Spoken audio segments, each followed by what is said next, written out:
This is our recipe for the blueberry lavender cake.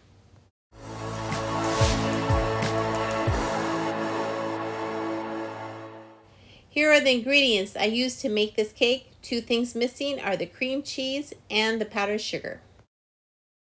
This is the recipe. You can see it's blueberry cake, filling, and cream cheese frosting. Here's the recipe for the lavender blueberry cake that I made for our anniversary. Since I was making it for our anniversary, I did not think about filming it, so I will just walk you through the steps, and then I will have the recipe posted either on Instagram and YouTube, or maybe both. So what I did was use the Trader Joe's vanilla cake mix.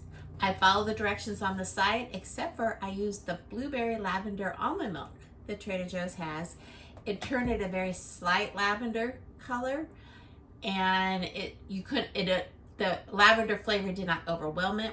Even though blueberry flavor was mild, it was just a really yummy cake.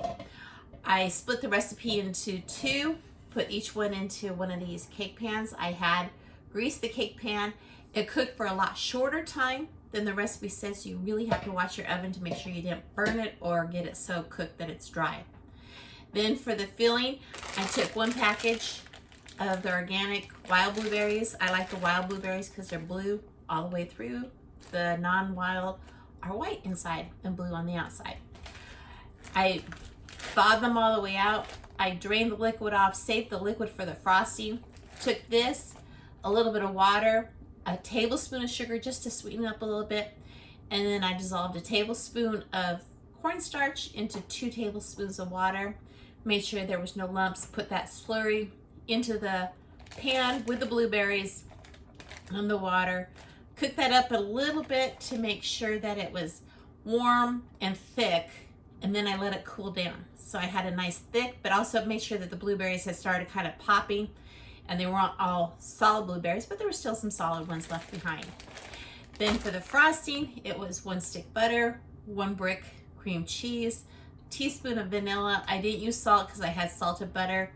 I weigh my powdered sugar because it's so fluffy.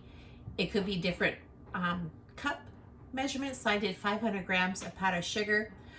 Whipped that all up in my KitchenAid mixer, and then when it was all done, then I added the syrup that I had saved from the blueberries, from these blueberries that had thawed out, to that until it had a nice blue flavor. It didn't thin it down that much. It still was very spreadable. It wasn't too thick because that is a thick frosting to start with. If it's still too thin for you, you can always add a little bit more powdered sugar. So then after I had the cake, I brought it out.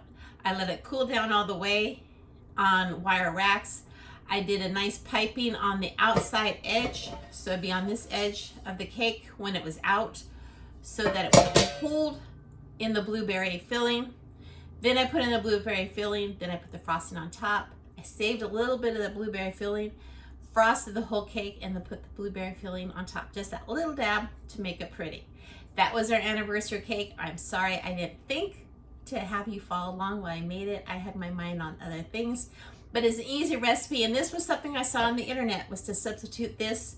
So I'm sure some of the other Trader Joe's non-dairy milks would also be good. I know there's a maca one that may be good to try in a cake also. Hope you enjoy, and we'll see you in the next recipe. Thank you.